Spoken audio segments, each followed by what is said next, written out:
Hi, I'm Bobby Kearns. And I'm Marshall Townsend. And we're here to bring you information about the biggest movies coming out in 2017 that you should be excited for. The movies that are eligible for our list have not come out yet. So movies like Beauty and the Beast, Logan, John Wick Chapter 2, and the Lego Batman movie and Get Out will not be found on our list. However, the movies that are on our list are movies that we're happy for, nervous for, and are all around excited to see this year in 2017. Let's get started.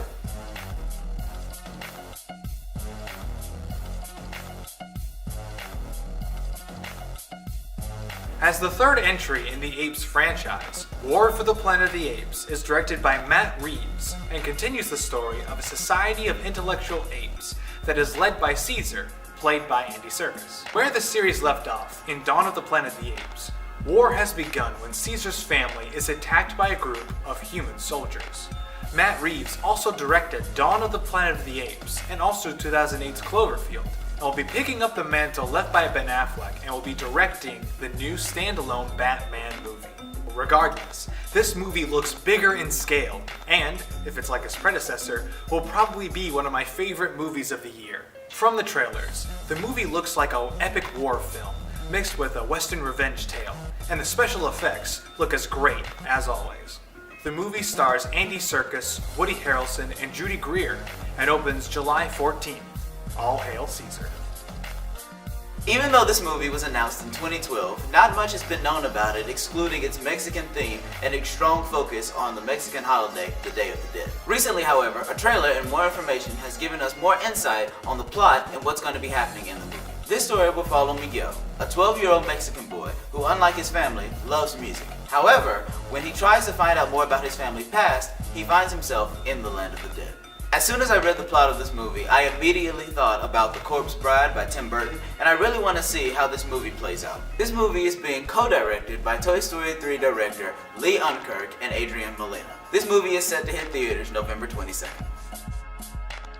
Most likely the biggest movie of the year, Star Wars The Last Jedi opens on December 15th. The movie takes place right where Star Wars The Force Awakens left off, and will be the next chapter in the Skywalker saga. Unlike The Force Awakens, J.J. Abrams will not be directing this one. Instead, Rian Johnson, known for his sci-fi movie Looper and with directing credits on Breaking Bad, will be helming the next movie in the franchise. Daisy Ridley, John Boyega, and Oscar Isaac will be returning to their roles, along with Mark Hamill, who will actually have a speaking role this time around as Luke Skywalker. Also returning to their role is Carrie Fisher, who tragically passed away last year, and this will be her final movie credit. Joining the returning cast is Benicio del Toro, who was in Sicario and in Guardians of the Galaxy, and Laura Dern, who is famously known for her role in Jurassic Park. Fans of Star Wars will be sitting on the edge of their seats in anticipation for this movie.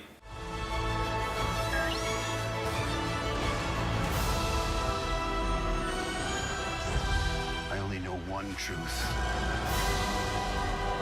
Once again, Star Wars The Last Jedi will come out on December the 15th. And until then, may the Force be with you, always. This movie is based off of a book by Stephen King and has been in production for many years. The gunslinger, Ronald Deschain, played by Idris Elba, roams an Old West-like landscape where the world has moved on, in pursuit of his nemesis, the Man in Black, played by Matthew McConaughey. Also searching for the Dark Tower in hopes that reaching it will preserve his dying world. J.J. Abrams originally showed interest in directing this movie, but the role of director finally fell on Danish filmmaker Nikolai Aracel, with Ron Howard and Stephen King producing. This movie hits theaters July 28th. On May 16th, Ridley Scott's return to the directing chair will be seen in Alien Covenant, a sequel to Scott's 2012 movie Prometheus, and a part of the new prequel series to Ridley Scott's 1979 film Alien. The story revolves around a colony crew that is aboard a spaceship called the Covenant. When the crew finds a beautiful paradise, they soon find danger and horrifying creatures, one of them being the creature that started the franchise back in 1979. The movie stars Michael Fassbender, Catherine Waterston, James Franco, and Danny McBride. The trailers and prologue videos have really intrigued me, and it seems that the movie is returning to the horrifying roots that started this great franchise. And remember, in space, no one can hear you scream. But the person next to you can. Now 2017 is bringing us a lot of superhero movies, one of them being DC's Wonder Woman. The movie is about Princess Diana, the Princess of the Amazonians, played by Gal Gadot. She lives on Paradise Island and has never been off of it to the rest of the world. However, when a pilot, played by Chris Pine, crash lands on their island and tells them of a war going on outside, World War I to be exact, she decides that it is her job to help stop the war and ventures out to help fight. Trailers that have been released for this movie look amazing, and hopefully this movie will be a critical success for DC, being that they are trying to expand their cinematic universe and desperately falling behind the success of Marvel. This movie will also help determine the success of Justice League, which also comes out later this year. If this movie fails, DC will be digging the hole that they're already in a little deeper and will be counting on Justice League as well as future movies to dig them out. So hopefully, it's good. This movie is directed by Patty Jenkins and is set to release June 2nd, 2017. Dunkirk is the 10th feature film from director Christopher Nolan and shows the heroic story of how British Allied forces, being surrounded by Axis-powered Germany, are miraculously evacuated from the battlefield. The movie will star Tom Hardy, Cillian Murphy, and Mark Rylance. Fans of war films should find a lot of suspense and action as seen in the trailer, and fans of IMAX should keep an eye out for this one, as the director has used IMAX very well in movies like Interstellar and his well-known Dark Knight trilogy. The movie opens July 21st and is a huge recommend for film fans and for fans of the director himself. Okay, now this is a movie that I've been excited for almost a year now, and I can't wait till this summer when it hits theaters. Now everyone on Earth knows that this is not the first version of Spidey that we've seen on the big screen. This will in fact be the third. Our favorite web slinger will now be played by Tom Holland, who is 20 years old, which is a great start to redoing this series, as his predecessors, Andrew Garfield and Tobey Maguire, were both 27 and 29 respectively during the filming of their first Spider-Man films. Because Holland made his first appearance as Spider-Man in Captain America Civil War, he is now a part of the Marvel Cinematic Universe, and this new movie will take place after those events. As seen in Civil War, Tony Stark, played by Robert Downey Jr., gave him a new suit and gear, but his help doesn't stop there. In this movie, he will continue to be Peter Parker's guide to being a superhero in the real world, as seen in the trailer. It's been reported that this movie will fully embrace that Parker is indeed still in high school, instead of skipping over it to get to the superhero stuff like the others did. Actors Zendaya, Laura Harrier, and Jacob Batalon will play some of his classmates, while Michael Keaton will play the movie's main villain, the Vulture. Keaton, who famously played Batman in the 1989 movie, will now play a Marvel villain in its live-action debut. Also, can we take a moment to appreciate that Marvel decided not to start this Spider-Man reboot off with another origin story? Like, we don't need to see Uncle Ben die again. Trust me, we're good. This movie swings into theaters July 7th, and I couldn't be more excited. While Ridley Scott is directing the next installment in his Alien franchise, his cult classic sequel is being directed by someone else. Now, one of the best parts of 2016 was the number of great small films that came out near the end of the year. One of those movies, being my personal favorite, was Arrival. The director of Arrival, Denis Villeneuve, will be directing the sequel to 1982's Blade Runner, being named Blade Runner 2049. Though I myself am not the biggest fan of Blade Runner, thinking that the movie had great concepts and themes, but lacked in story and character, I am very excited for this next sequel. Part of my excitement for this film is Denis Villeneuve's past work, not only being Arrival, but also 2015's Sicario, which is an amazing and powerful film. Denis Villeneuve also teams back up with master cinematographer Roger Deakins, who worked with Denis Villeneuve on Sicario and on Prisoners. Roger Deakins has a lot of credits, including The Shawshank Redemption, Fargo, No Country for Old Men, and Oh Brother Where Art Thou, just to name a few. The movie stars Ryan Gosling, Jared Leto, and Dave Bautista, and also sees the return of Harrison Ford, who was in the 1982 classic. The movie hits theaters October 6th, and is one of my most highly anticipated movies of the year. So now that we've talked about some of the movies coming out in 2017, we've made a list of our top 3 anticipated movies. And the first one on that list is Guardians of the Galaxy Volume 2, which shows the continued adventures of the Guardians of the Galaxy as they unravel the mystery behind Peter Quill's true parentage. Directed by James Gunn, the movie stars Chris Pratt, Zoe Saldana, Bradley Cooper, Vin Diesel, Dave Bautista, and Michael Rooker. Also added to the cast is Kurt Russell, who plays Ego the Living Planet, and is Sylvester Stallone, who is playing this new mysterious character, and also Michael Rosenbaum is being added to the list, who is most known for his Smallville role as Lex Luthor. Now personally, I'm really excited for this movie because when the first one came out, I didn't know what to expect at all, and it really blew me away, and now this is one of my favorite Marvel movies, and I don't know how they're going to make the second one better than the first one, but it's Marvel, so they are, and the cast is amazing, so I don't have any worries. Yeah, when I first saw the trailers for the first Guardians of the Galaxy, it didn't really appeal to me at all. But these trailers for the second one are really intriguing to me, and I'm really looking forward to the scale that this movie is showing.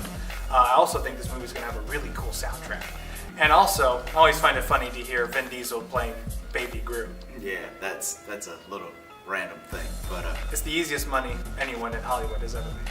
you're right, and it works. Yeah, it worked. He makes more money than either of us. Now, whatever you do, don't push this button. Because that will set off the bomb immediately, and we'll all be dead. Now, repeat back what I just said. I am Groot. No! No, that's the button that will kill everyone. Try again. I am Groot. Mm-hmm. I am Groot. Uh-huh. I am Groot. No! This movie hits theaters May 5th, and we're both really excited for it.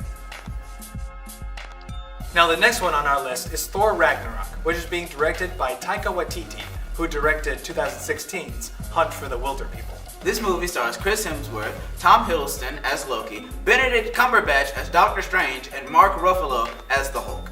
Everything I've seen about this movie is very interesting to me, and also being able to see a Thor-Hulk rematch in a gladiator arena is also very intriguing to me. And also seeing that Kate Blanchett is now going to be playing a comic book movie villain is also really interesting, because I'd like to see if she can live up to Tom Hiddleston in the Marvel movie villain category. Yeah. Also, in the last Thor movie, Tom Hiddleston as Loki was shown as running Asgard, and they kind of left that as a really big cliffhanger, so I kind of want to see where we're going to go with that. And also, Benedict Cumberbatch as Doctor Strange is in this movie, and I couldn't be more excited because Doctor Strange was one of my favorite movies from last year, so I just can't wait to see this whole reunion meet-up thing happen. Oh yeah, big team up, I guess. Yes. So, yeah. Because Doctor Strange was my favorite comic book movie of last year. Besides, Deadpool was up there, but I'd probably say as a pure comic book movie, I think Doctor Strange had all the right notes. And it'll be great to see all these characters come together before the eventual Infinity War, which will be coming 2018. I give you your incredible...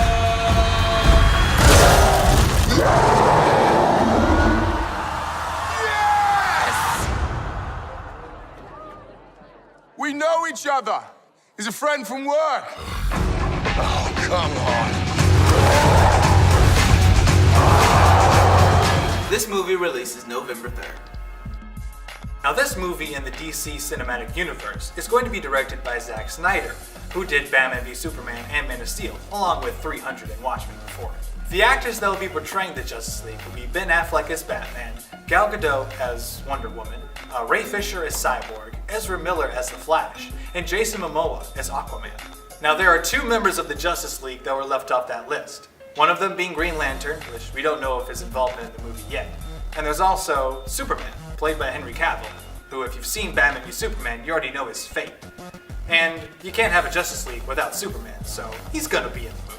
Now the reason that we both have mixed feelings about this movie is because of DC's previous track record. I mean, Man of Steel had a lot of mixed reviews, Batman v Superman disappointed a lot of people, and Suicide Squad disappointed even more people. So, I mean, if they keep this up, it's just not gonna end well for DC. And like I said before, Wonder Woman is really gonna determine some of the success of Justice League, because if Wonder Woman stinks, nobody's gonna see Justice League, and if Justice League stinks, I mean, DC might be done. Yeah, I mean, if there's one person that didn't want Batman v Superman to fail last year, it would have been me, because of how much I love both those characters. And then when I thought that it couldn't get any worse, it had a lot of weird plot lines and didn't even give the character of Superman justice. It was just an all-around not really good film. Suicide Squad came out and it was editing trash and didn't have a lot of good characters at all. Didn't really do a whole lot. But the best part of both of them was Batman. Yeah. Which is kind of sad because, like, Suicide Squad, like, barely had Batman in it. He was in, like, Yeah. two scenes. Yeah. Still best part. That's kind of sad, but yeah, they gotta do better if they want this movie to succeed. Come together.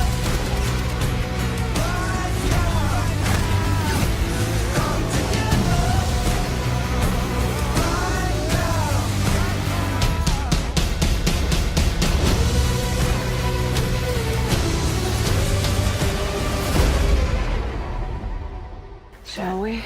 Justice League hits theaters on November the 17th. And our thoughts and prayers are with this film. So there you have it. There's 12 movies that we're both excited for in 2017. And these aren't the only movies that are coming out this year that we're looking forward to. I know that I'm looking forward to The Mummy and The Disaster Artist and Baby Driver. Two of them being smaller movies, but The Mummy being the send-off to another franchise. This video has been an idea that we both wanted to do for a very long time, Yeah. and it turned into something else when 2016 ended, but I'm really glad that we were able to do this, and I'm glad that Marshall still stuck with me even though it took me forever to see La La Land. And You're welcome. And I And you still haven't seen La La Land. Still haven't. Yeah, but I'm gonna change that. But thank you for watching. Don't forget to like and subscribe, and yeah, God loves you, and so do I. See you next time. Peace out.